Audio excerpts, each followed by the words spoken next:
and we will move on to the Q&A section.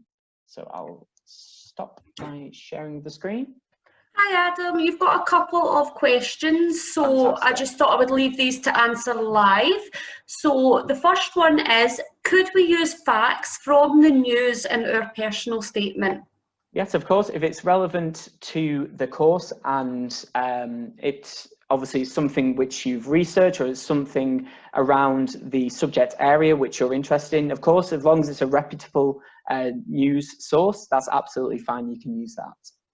Grand, thank you. Another question is, can I include a conversation I had with people who have done their degree and include what I've gained from them? The conversation was online during COVID period.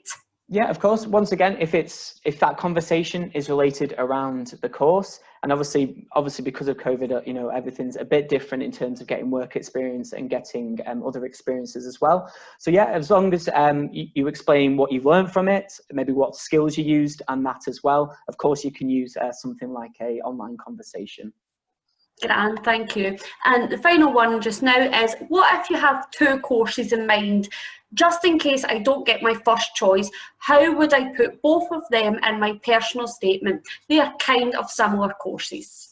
So what you would do, if they're similar courses, essentially just do your base your personal statement around the subject area. So for example, I did business and marketing, but my personal statement was surrounding the business area. So if I applied for business and marketing, or just straight business or business management or business and HRM, that means that my personal statement was suitable for all of them subject areas. It's ones when you get, you know, you want to do engineering and then you want to do performance. They're very, very different subjects, and you can't really do one personal statement about it. But if it's a similar course or a similar subject area, keep it generic as possible. Don't put in any course titles or anything. Just keep it as generic as possible, but surrounding the same or similar subject areas. Grand, thank you. And the final question so far is talking about COVID and how it has affected the specific industry and sector you're going into a good idea? Is it a good idea to mention this? Yeah, I think it is. If, again, if you find research and articles and things about that, and again, obviously it's relating back to the course, that's absolutely fine, because obviously you know, this pandemic has changed the whole landscape of different businesses, and obviously the way university is taught as well. And so there's a lot of things you can talk about because of what's currently happening, and it's really good to focus on current events. So I think that would be a great idea, as long as you've got, you know, the relevant research or the relevant evidence to back it up with. Grand. And Scott is asking, he is looking to study postgraduate study. Would you have any advice for that application style, and is it structured differently? So with a postgraduate, it can vary. So some are used through UCAS, and a lot of them are through the university's own application system. So in terms of the application form, it may be presented differently. So you may not have to, it may not be called a personal statement, for example, but there will be a section where you'll need to put in your skills and your understandings, you know, obviously what you studied at the undergraduate degree and how it's relevant to the postgraduate degree. What do you want to learn from the postgraduate degree? What do you want to get out of the postgraduate degree? So is it for a specific career path, or is it something that you just want to learn more about and maybe go on to research and go, you know, do a doctorate and things like that? So in terms of a personal statement, it may not be called that on the application form, but it will be the same kind of things that you do need to include. So evidence for your skills, obviously your knowledge, which I've mentioned as well, and then what do you want out of this master's or this postgraduate degree? They're usually the things you would include in a postgraduate study application or personal statement.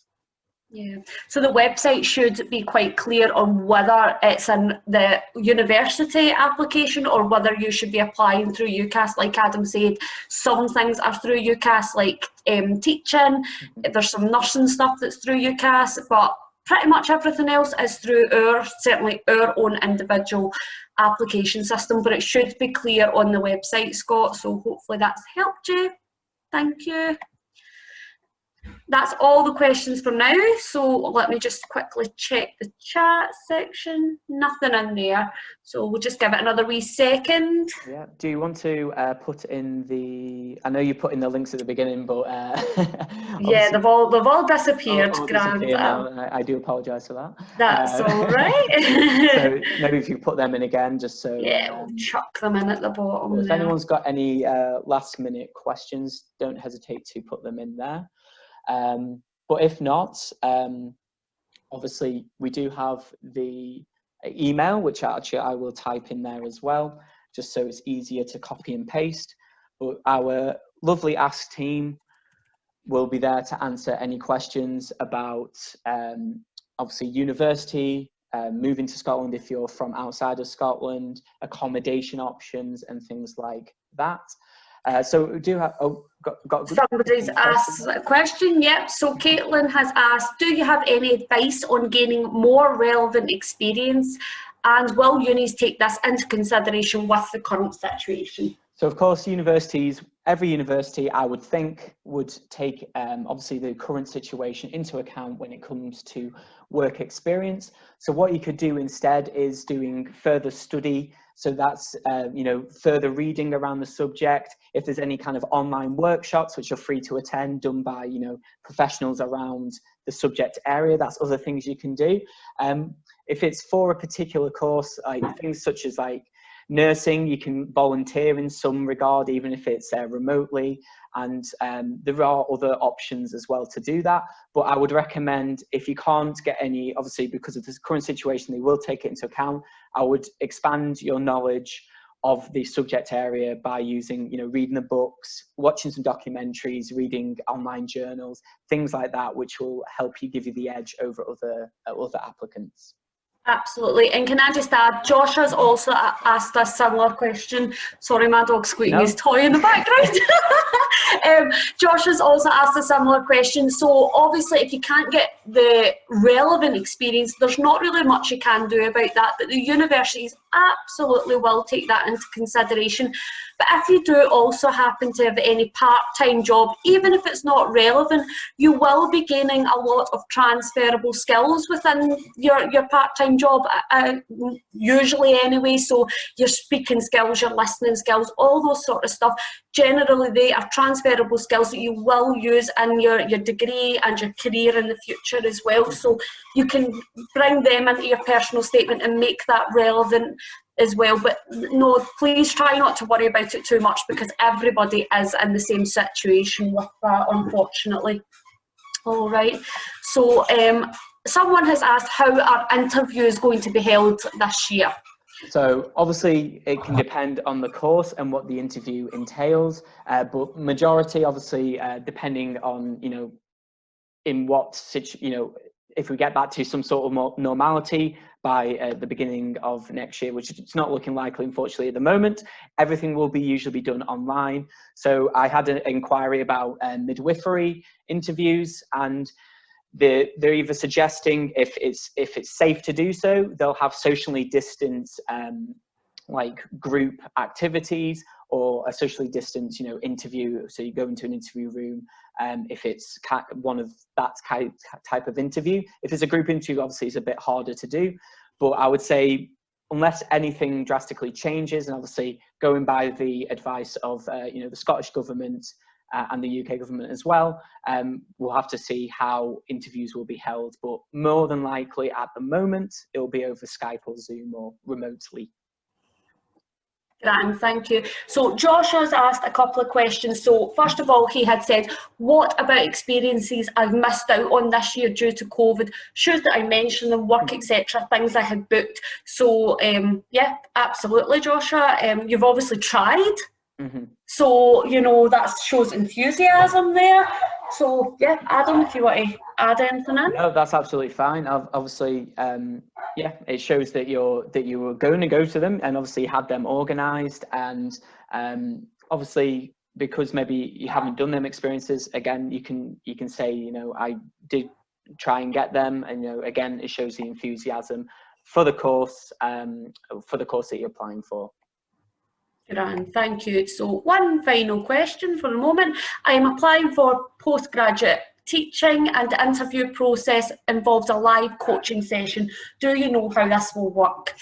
I don't, unfortunately. Caitlin, Adam, do you happen to have come across this? I mean, I'm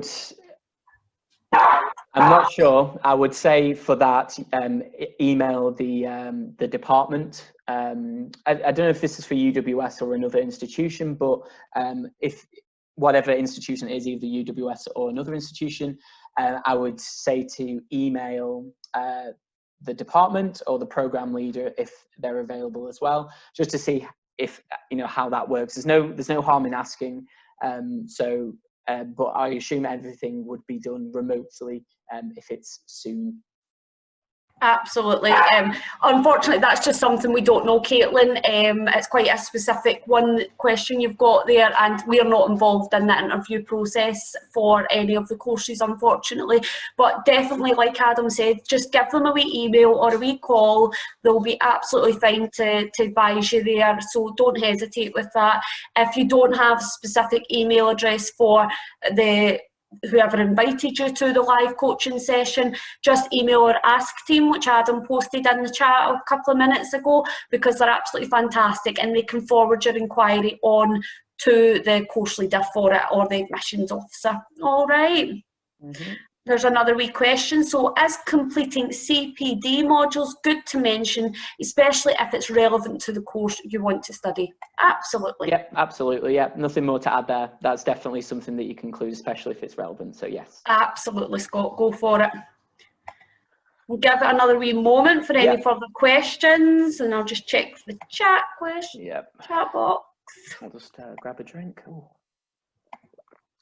There we go. There's nothing in the chat box. But of course you do have the Ask email address as well, so please, if you think of anything after this session, please don't hesitate to give them a wee email. Like I said, they're very, very helpful. They know their stuff, and they can also forward inquiries on to course leaders and stuff like that if required. So please don't hesitate in doing that if you've got something quite specific. I think that's everyone. Fantastic. We'll wrap it up. Grand. Yeah, we'll wrap it up there then. So thank you all again for taking your time out for just under an hour now, I think, or just about 50 minutes of your evening to come and listen to our presentation. So hopefully you've learned something from it, I hope. And I do wish you luck on the application, your UCAS application, and obviously your personal statements as well. So once again, don't hesitate to email us if you have any questions at all. And yeah, have a lovely evening, everyone.